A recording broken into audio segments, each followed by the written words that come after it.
Just asking where he was headed. The rising sun began to paint the sky with streaks of gold and rosy pink as the travelers warmed to their march.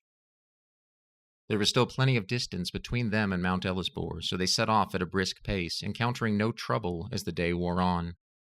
The world was alive with sights and sounds for Bruckner, who, despite his months of travel up to this point, had not explored any of the Savaran countryside, being on board ship for most of the time and disembarking just long enough at each port to get the smell of strange cities in his nostrils.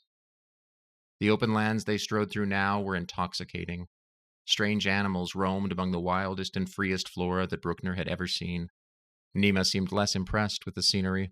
She had been through these parts before, but more than that, her mind was fixed upon something, and she strode towards the distant peak with grim determination. The two continued on until the sun began to sink, stopping only briefly at midday to partake of rations and refill their water skins. Fortunately, these rolling, grazing lands were crisscrossed with streams and rivers, many wending their way toward the sea. The mountain loomed larger than it had at midday, surely, but it still seemed very far. After consulting, the two judged that they had come some 15 miles, halfway to the peak. Nima scanned the road and the sky as they walked, keeping a keen eye out for any potential danger. Bruckner, however, seemed too caught up in his excitement at finally wandering the wilds that he had so long desired to see that he wasn't able to properly take stock of anything. He walked at points like a man in a dream. Nima, on the other hand, was calmly surveying the traffic, crawling like insects across the road in the distance, though all seemed to be normal, people with carts moving goods to and fro. Still, she thought the foot traffic was less than might be expected, further evidence, perhaps, of the recent troubled times.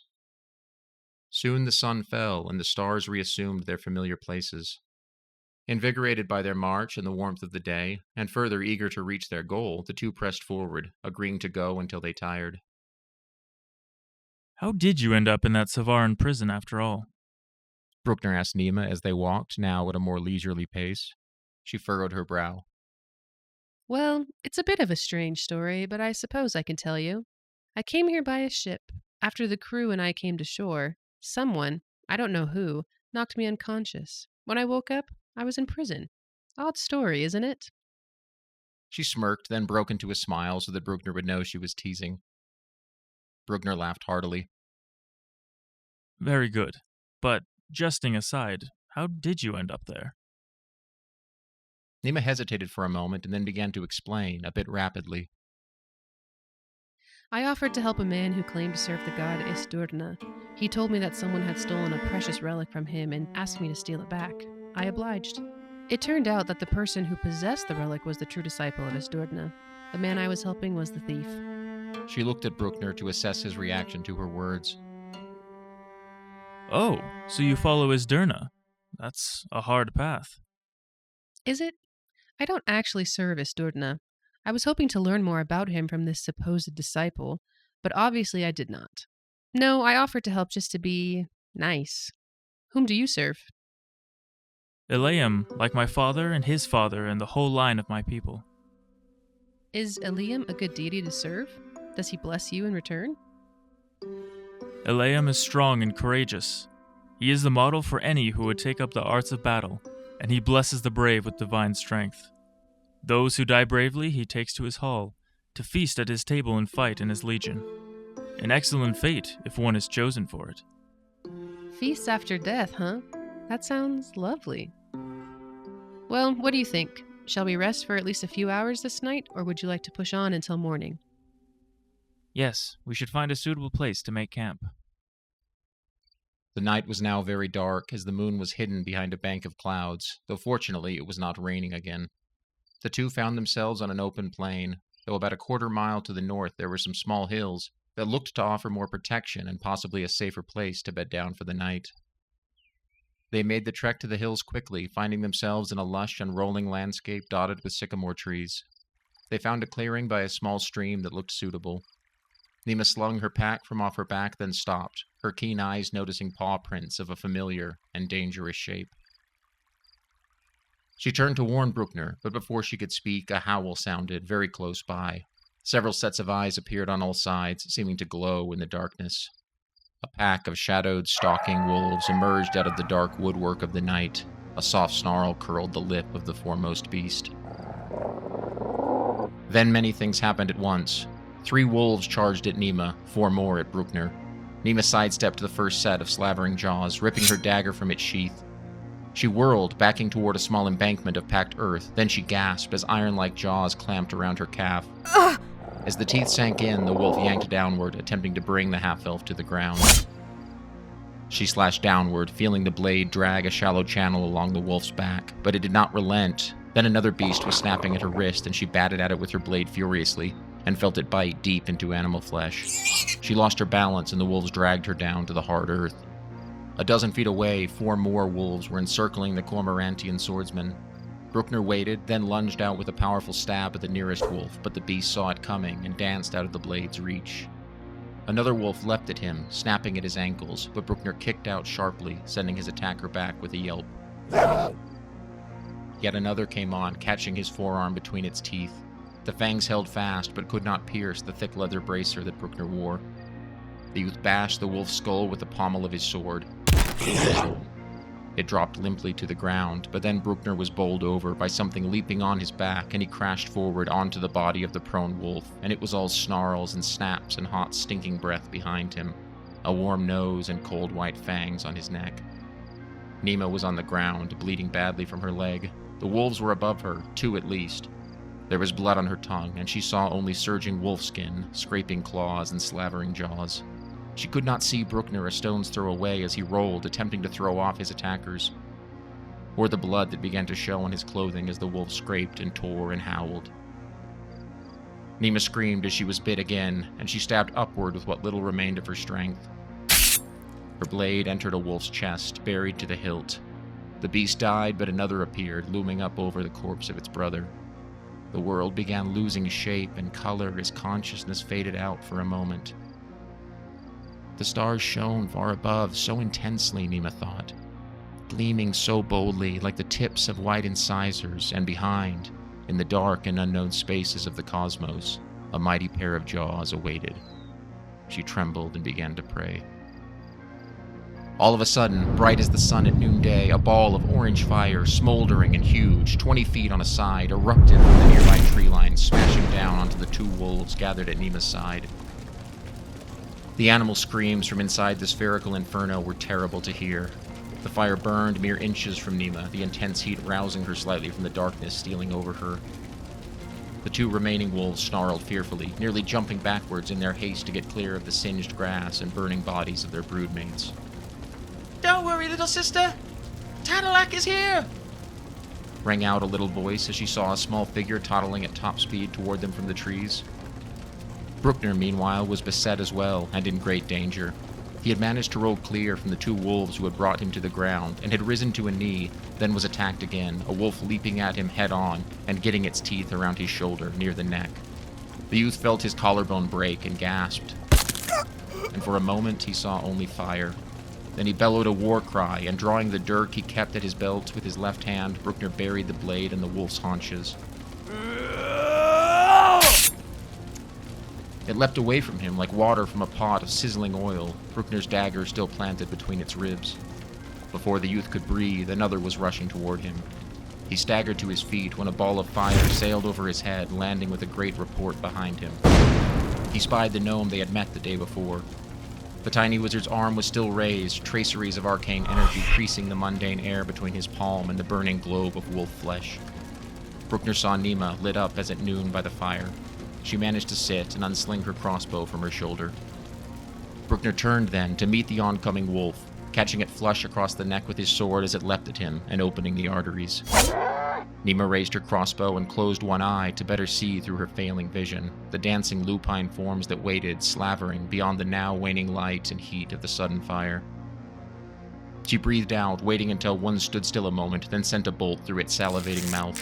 It dropped, choking on blood and bile. Tadalak was racing down the hill toward the fight as swiftly as his short legs would take him. He swirled his hand in a brief though ornate motion, muttered a nearly inaudible word, then extended his finger, shooting a line of jagged crystalline light at a wolf approaching Bruckner from the rear. The spell hit the animal in the jaw, and its head exploded in a shard of shattered quartz. Its body dropped, its head of broken crystal fused weirdly to a neck of flesh, the meat and veins in the dark tunnel of its throat visible in geometrical refractions through its now translucent face. 2 of the remaining wolves broke off and fled, but another lunged at Tadalak, catching his forearm briefly between its jaws. The little gnome grimaced, but no shout of woe escaped him. Instead, a series of sharp, horrid words leapt from his mouth, and he stuck out his tongue. His face transformed into a terrifying mask of twisting fire and dread potency.